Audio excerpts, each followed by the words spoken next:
Welcome to the Pink Tax Podcast, a no-nonsense podcast for millennial women, building wealth and smashing the patriarchy, $1 at a time, with your hosts, Janine and Tara.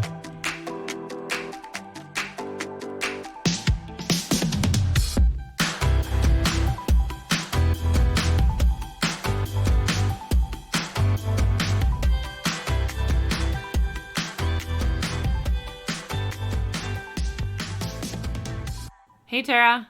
Hi, Janine. How are you? Good. How are you? Good. I thought that maybe today would be a good topic to cover around COVID-19. I think there's been a lot of, scarcity and comments in the news around what to do. Mm-hmm. And I think it is important to have the conversation around how this is actually going to affect your money long term, because this, I don't think, is going away very quickly. No, it's not going to, I don't think.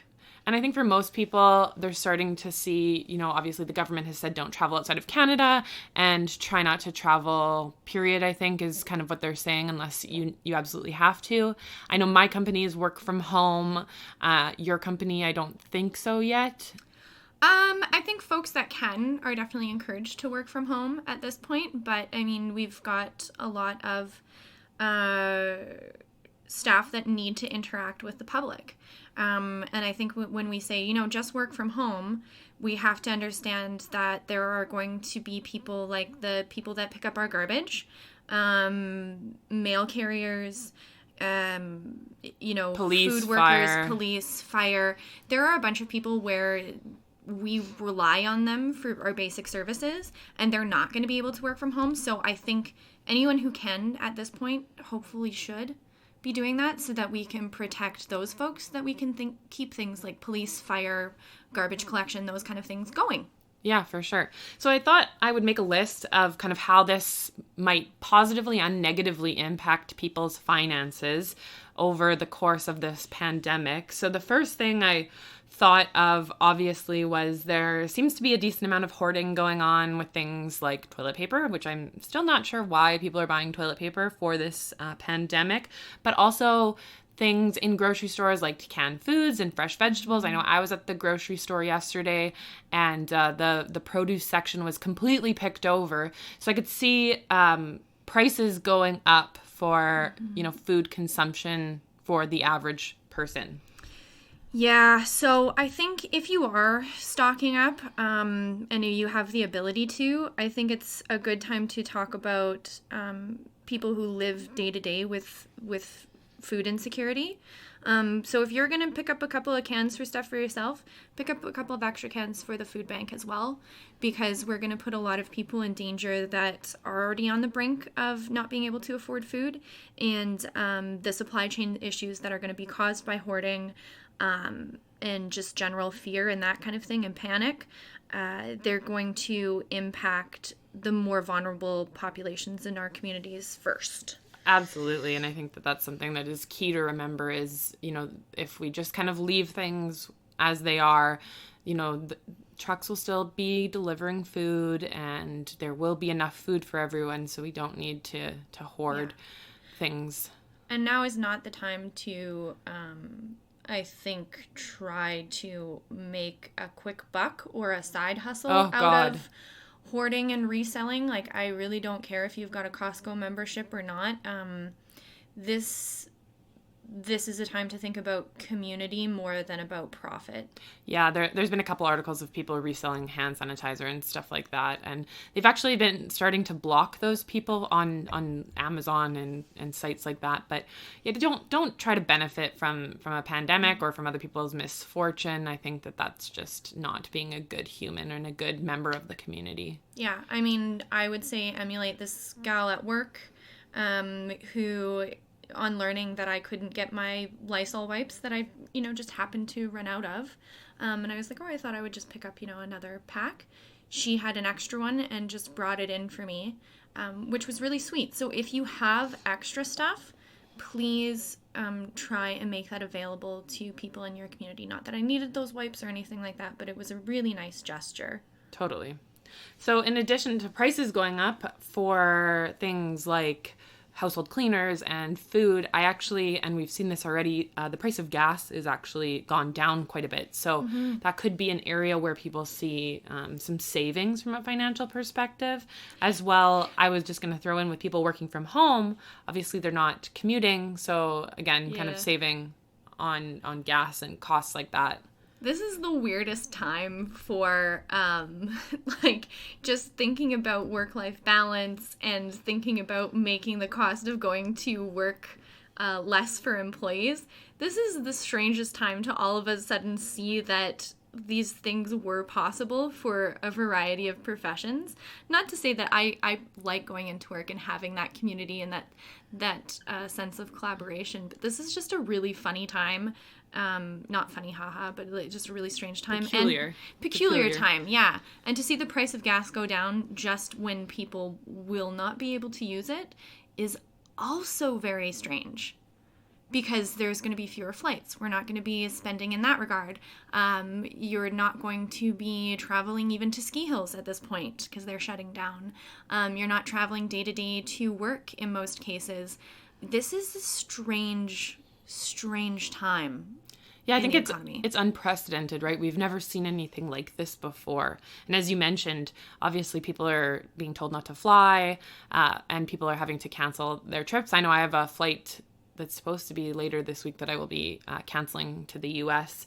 But I think also a good thing to note is travel organizations or, WestJet and Air Canada are, starting to come out with more flexible cancellation policies, which is good. So make sure you're taking advantage of those. I don't think either of them are charging right now for cancellations. I think just recently, I know for Air Canada, I've heard through the grapevine that they've been not charging or anything like that. Yeah, I mean, people have been advocating for more flexible cancellation policies and consumer protections in regards to airlines and stuff. So, again, really interesting to see. I wonder if it will last. I wonder if it will last like after the pandemic is kind of over. I wonder how they go back and what people will kind of think of that, because I know, having the flexibility to do that would be ideal, obviously, and I wonder if they're going to get some pushback in that area. Yeah, well, I think initially when the policy started rolling out, airlines were saying, oh, well, only if you booked in X number of weeks, only if you booked here, and it made more sense to just go back, a few months, just all of the, it doesn't really matter when you booked. You weren't booking to then cancel. You're not making any money off of this. Yeah, so it's weird. It is so strange. I think some interesting other areas that this could affect, obviously, is people being able to pay some of their bills. So obviously there is now in Alberta 14 paid sick days that every employee can get, unless apparently you work at Tim Hortons. But I think this is a great step forward in terms of obviously giving individuals that paid sick leave. But barring that, if you can't work or your business is shutting down, maybe you're a gig worker or an hourly employee, being able to pay for things like your mortgage become incredibly challenging. Yeah, so I don't know if we talked about the emergency fund or whatever you want to talk about that, or call that fund that you have, having, a month or two of expenses saved up somewhere easily accessible. Not having those in, full equity sort of fund or account or anything like that, actually having those dollars accessible in a way that's not exposed to anything as well, except for interest rate fluctuation, because you want to be able to pull that money without having a negative consequence on your long-term savings. So I think it highlights the importance of having certain accounts for certain purposes. Totally. Because you don't want to be looking at your long-term TFSA and RRSP to now pull this out and have to make your mortgage payment when payroll hasn't figured out the exact code of what they're going to pay you for this 14-day paid leave, right? Yeah, exactly. No, I mean, your emergency fund should be in cash, should be easy to access. And if you don't have an emergency fund, now is a perfect time to start transferring $10 or $20 a week into it, just in case we don't know what this is going to look like in a couple weeks. So starting to put a little bit of money aside for that could also be a great way to kind of help you weather this storm. But on the mortgage front, I did also want to mention, CMHC has said that they're going to allow people potentially to defer their mortgage payments for up to 6 months, which I think is a great way of kind of being able to help Canadians manage that. Because again, if you're not working, or we talked about this earlier today, if you're a commission-based employee, like how do you get paid? Yeah, and there's in our current system, there's no real option for those folks. If you're self-employed or full commission, that kind of thing, the only options they have is to somehow find a way to defer their bill payments so they can still keep a roof over their head. But that doesn't necessarily help them put food on the table. So I think this is a really good time to also ramp up advocacy for things like a minimum basic income or universal basic income and minimum wage that aligns with the cost of living too, because we've got a bunch of people who've been working at a discount for large corporations and haven't had the capability to even have $2 or $10 to start an emergency fund. And those are the people that I'm worried about right now. Well, and I'm so disappointed with the Calgary Flames and that fiasco. I mean, how many times were they asking for public money to build a new arena? And now they're coming back and saying that they're not going to be paying their event staff, who are likely minimum wage workers and are shift workers. They're not full-time employees because they work the events at the stadium. And I'm so disappointed. Yeah, I know that, there's a significant portion of those people who might be university students or, they don't work consistently throughout the year. So, people like stay at home that sign up for like, I'm going to be a census worker. They might also be signing up for, I'm going to be a Flames concession worker as well, because it aligns with the amount of work that I can provide in 1 year. Yeah, that was really shameful, and then highlighted again how when we're subsidizing certain industries, we seem to be moving corporate risk onto public entities, taxpayers, and working people, and then putting the profit just in those corporations that then may not even have their headquarters here. Well, and I think this is a great time to talk about why taxes are so important. The billionaires are not going to take care of us when shit hits the fan. And, we talked about the billionaires and the millionaires a couple episodes ago, but at the end of the day, everyone is kind of looking out for themselves, and you can't expect someone to do things like pay their staff, apparently, out of the goodness of their heart. And that's a terrible thing to say, but this is why it is so important to, have appropriate levels of tax rates for those ultra wealthy so that we can provide these services.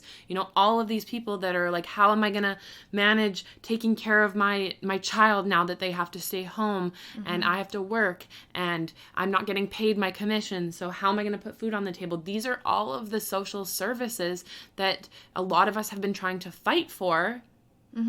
Because the billionaires aren't going to do anything. They're not taking care of us. It's already, and that's already happening, like the food insecurity that's been highlighted during this crisis, the income inequality that's been highlighted during this crisis, the underfunding of public health care that's been highlighted by this crisis, education, having that many kids in a school that can't properly sanitize because we haven't been funding it correctly. These are all things that we've had to deal with over and over and over again. And we're now just starting to see we have not set up the correct incentives for these large corporations to actually give something back to the working people. We have not set up a system that encourages people to do something for a sense of altruism or a sense of giving back to the people that have helped them create so much in terms of profit. It's just putting a microscope on the cracks that were already apparent. For sure. And I hope that people start to look at things a little bit differently and know that, this could happen again, right? Like there's more and more travel, there's more and more infectious disease moving around the world. Like, what's to say this doesn't happen again in another couple of years? Like, I hope people start voting to set up these social systems, because, you know, it's all fine to say, you know, cut spending, and then, you know, shit hits the fan and it's like, oh crap, we can't actually cut spending to the doctors and the nurses because we need them. And I think my husband was saying yesterday that because the Alberta government hasn't come to an agreement and basically ripped up the agreement with the doctors here in Alberta, I think it was Stettler, I might be getting the town wrong, but like all of their doctors just quit on Friday. Yeah. And we're going to have a lot of problem in the rural communities, especially, that we're already underserved, because why are we expecting people to go back to work on April 1st without knowing how much they're going to be paid? Yeah, that's ridiculous. Would you, like, asking literally anyone, like, would you go to a place of employment without knowing how much you're getting paid? And especially when we're asking them to put their lives on the line, because these are the folks that during COVID aren't going to have the opportunity to work from home because we need them to treat patients with COVID. Exactly. We've already seen medical professionals in Italy and more recently in the States that are in intensive care or who have already passed away because they've contracted this virus, and it can kill you. And yes, it's a smaller portion of a population, but those are people's lives. Every single decimal place that's in the mortality range of this disease, this infection, or whatever you want to call it, that is a person, and that person might be your doctor. So to not even pay them and expect them to potentially die is horrifying. And I think, I can't remember the name of the country.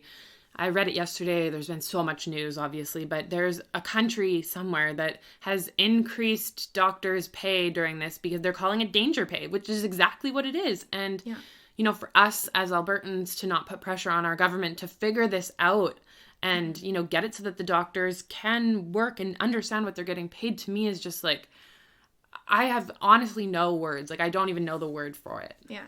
And my only hope coming out of this is that the average voter feels a sense of solidarity with the people that deal with this on a daily basis. So homeless people, people who are at the brink of becoming homeless, people who can't put food on their table, people who have to go to work when they're sick, even though they know that they're at risk for developing pneumonia, people that develop pneumonia every year, people that can't have the flu vaccine. Like, there are things that we can do in our daily lives, and one of those things is voting for policies that help our neighbors, and that's what needs to be done going forward. 100%. This is not the time to think of, you know, yourself as an individual. Yeah. So the next time something comes up on the table to say, you know, we'll put money back in your pocket and we'll save you taxes, are they actually putting money back in our pocket, or are they just deferring the risk? Yeah. Because putting money back in our pocket to cut healthcare and to cut education saved us $1 today, but cost us lives. Anyway. It's wild times. So on, I guess, a non-healthcare related rant, going back to kind of the mortgages and the borrowing, the Bank of Canada did just announce a decrease in the rates by 50 basis points. So I'm curious what you think will happen in terms of whether or not people start to borrow more, whether people are going to buy more houses right now, and if savings rates in terms of individual savings rates are going to go down because the bank rates are going to be lower. Does that make sense? Yeah. So I think that's a really big question. It's a big question. I'm not an economist. But, you know, this was the shock that we were kind of waiting for to tip us into recession territory.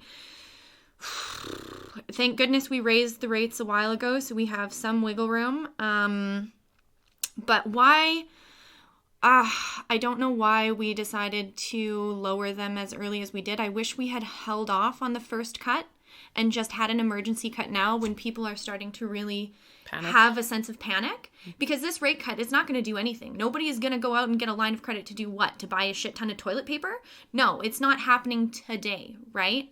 Will it help people on variable mortgages pretty quickly? Sure. But if we're still in a precarious position where we don't know when we're going to go back to work, are we going to have another 14 days? How long are these paid provisions going to last? Is my employer a small business? How long can they float me? All of these big questions, I don't think is going to be solved in a rate cut today. We're going to see this effect, as always, in 12 to 18 months. So I think this was a good gesture in terms of like the fear and the panic that's out there, but I don't think we're going to see anything right away. In terms of increased spending, I don't know, we're seeing increased spending now because people are hoarding. We're going to go into a recession, so maybe people will buy more houses, I guess. Yeah. If they can find a buyer, if they can find a seller.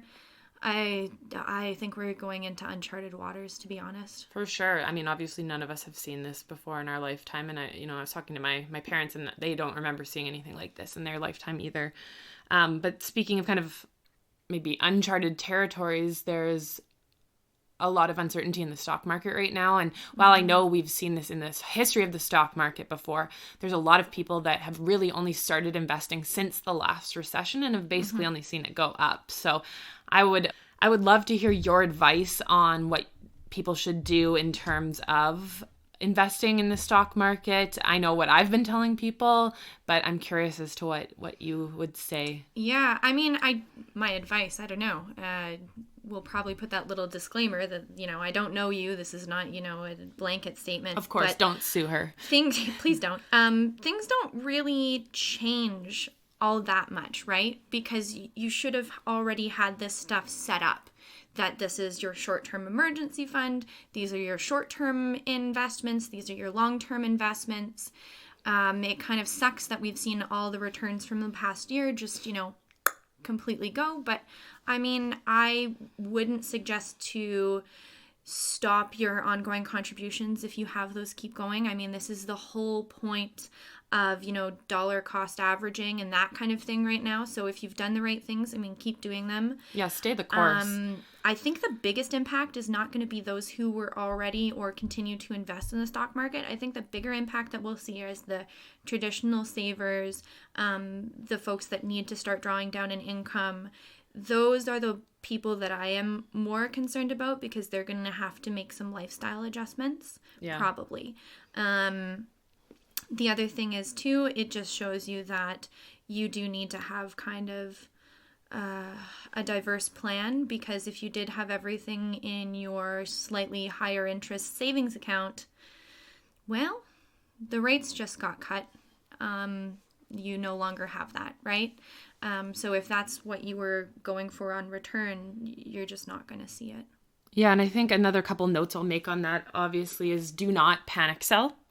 I know a lot of people are like, oh my God, the markets are falling. I need to get all my money out. We've seen this before. Take a breath.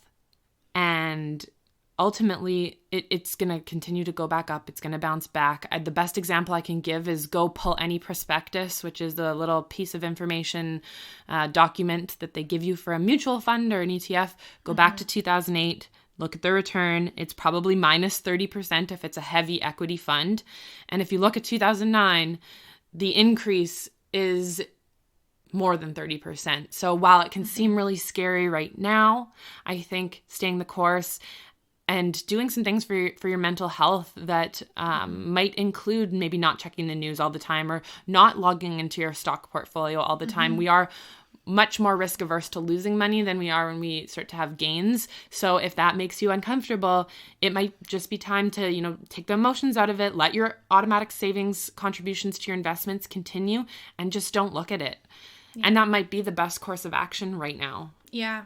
Yeah. And I mean, if you think you need to reevaluate, if you think that your plan was, maybe too heavy into equities or single stocks, then maybe it's time to reevaluate that. But I would still say, wait a little bit. Like, this is a huge shock. This is a huge downturn in a very short period of time. Let the hysteria die down a little bit. Yeah. Yeah. And I mean, if you think about, I have to take money out of my investment portfolio right now, really consider if you do, because it's very likely that it is down 20%. So if you can, to pay the bills and stuff like that, take it out of a savings account rather than taking it out of your portfolio, your savings account probably only went down like maybe 1% or 0.5% at this point.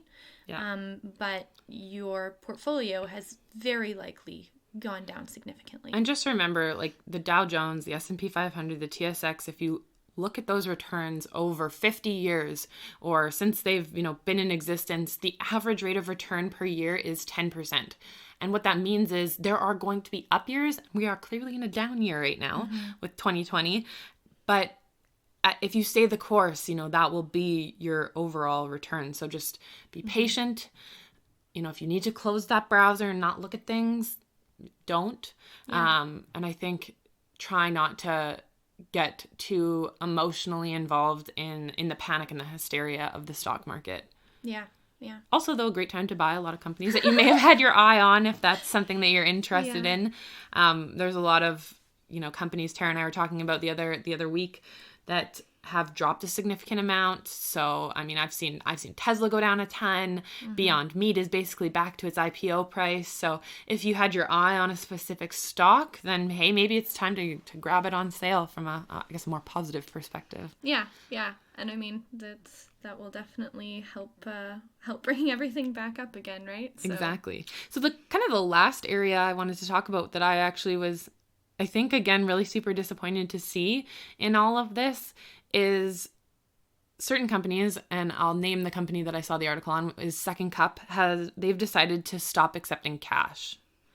And I understand why they're doing that because obviously, transacting money's dirty, but I worry again about vulnerable populations not having access to bank accounts, not having debit cards, not having online access. Maybe they don't have a computer or internet or a phone. How do those people start to buy things, or how do they handle this if they don't accept cash? And I mean, coffee is something that a lot of people pay with cash for because it is only like a couple bucks. Yeah. Well, and so many of the recommendations that have come out are from such a privileged perspective.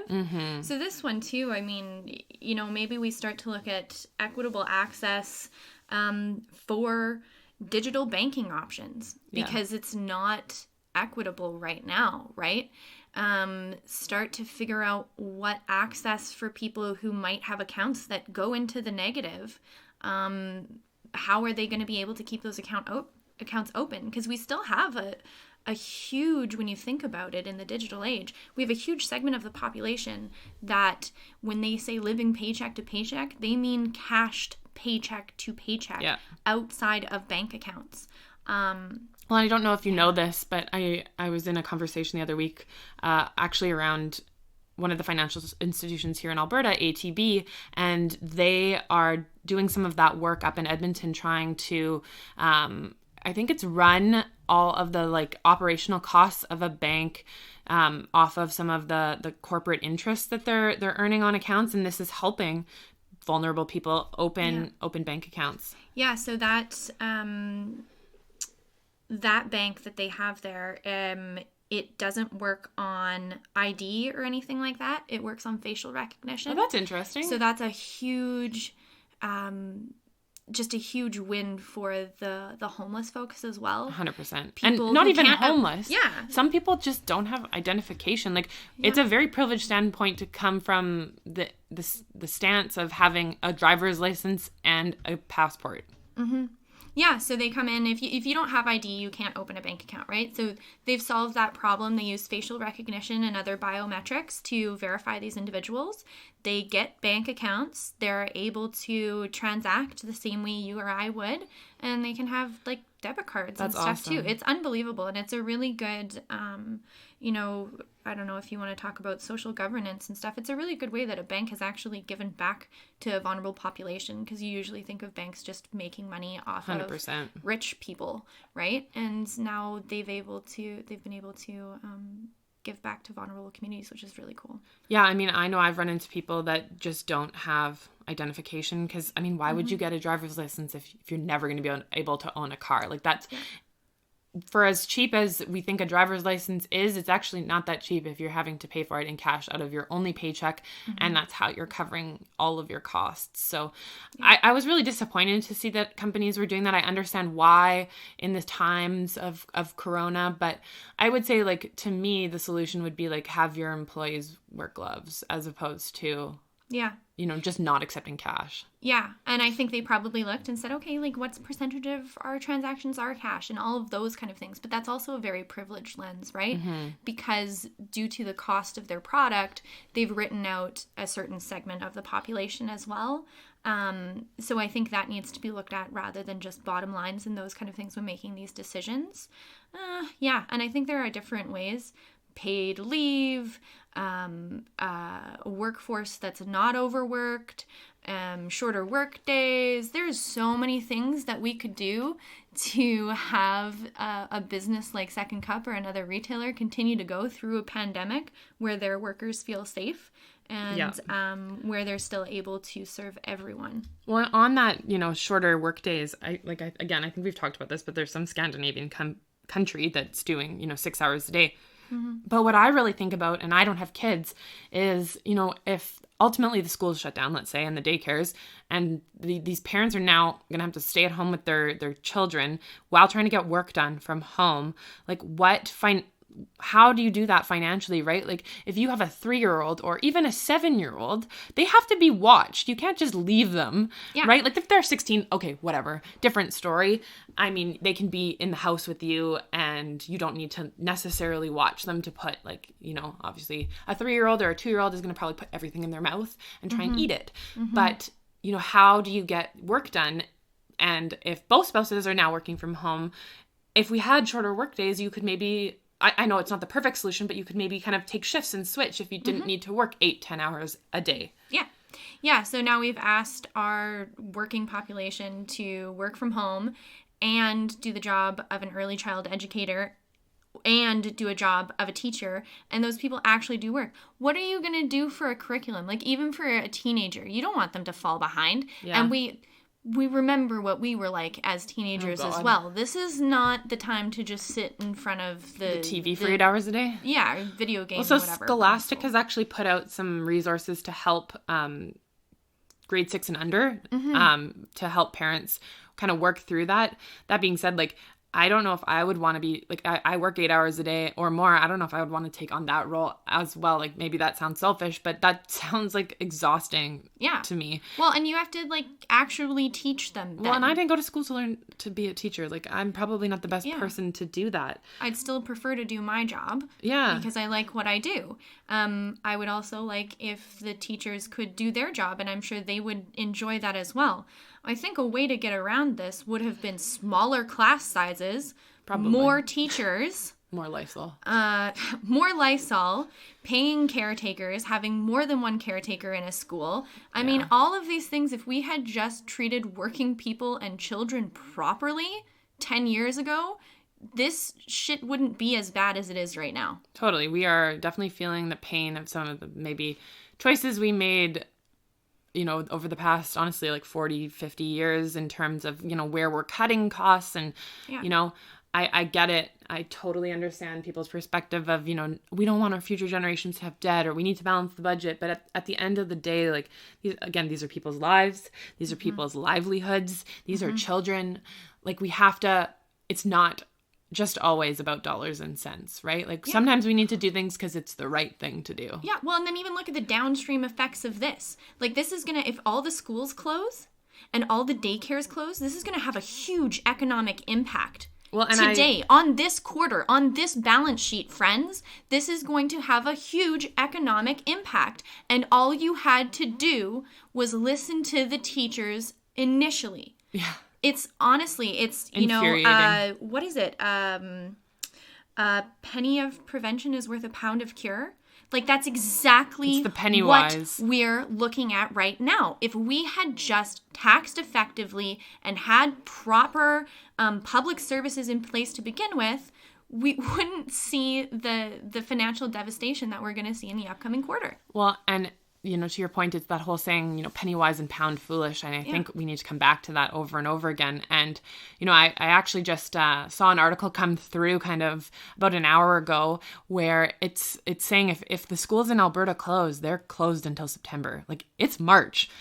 That's a long time to have your kid at home. And again, I don't have kids, but I was a nanny for a couple years there. And I don't know, man, that is a lot of stress and strain on families financially to find other caregivers or on their day job or maybe they're a shift worker and they have multiple jobs. Like, I don't know how you manage that. Well, if we're talking about closing the schools to minimize the rate of infection, thank you.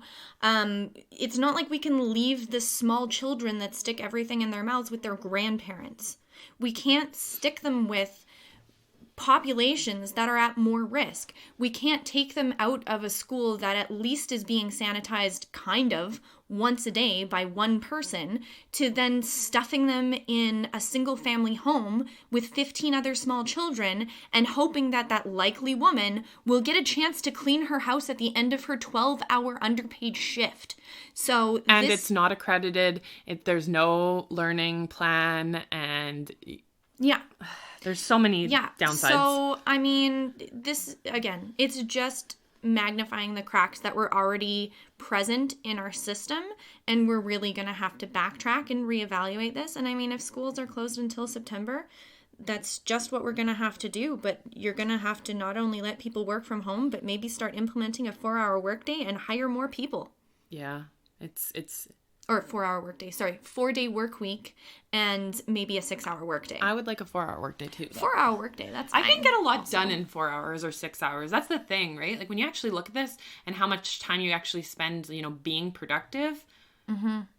I mean, if we only worked for 4 to 6 hours a day, we would probably just be productive for those 4 to 6 hours. Mm-hmm. And then, take care of our kiddos and maybe switch with our spouse. Maybe one person does the morning, one person does the afternoon or whatever.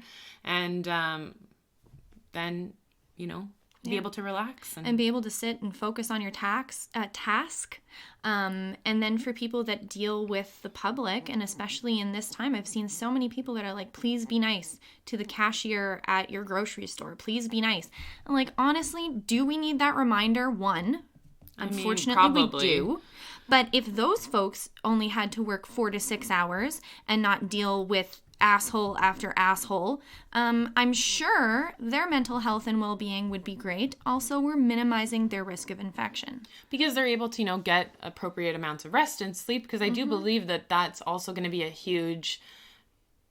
hugely important thing for, people recovering, right? Mm-hmm. How much rest can you get? Yeah. All right. Well, I don't know if I have a pink tax rebate this week. I think it might just be to stay away from people. Wash your hands. Social distancing. Wash your hands. Don't touch your face. I don't know if anyone else has found that their face is like the most itchy it's ever been in their life. Yeah. But that is currently what I am dealing with because I am not supposed to touch it. I just want to scratch it off. Every time I see a stranger, I have to touch my face. It seems like it's this weird social tick I have now. It's weird. So stay safe, stay healthy, and help those out that are maybe in more vulnerable situations if you can, and just remember to be kind to each other. We hope you enjoyed this week's episode. As always, please subscribe to our podcast on iTunes and leave a 5-star review. Follow us on Facebook, Twitter, and Instagram to share your money story using the hashtag FemFinances.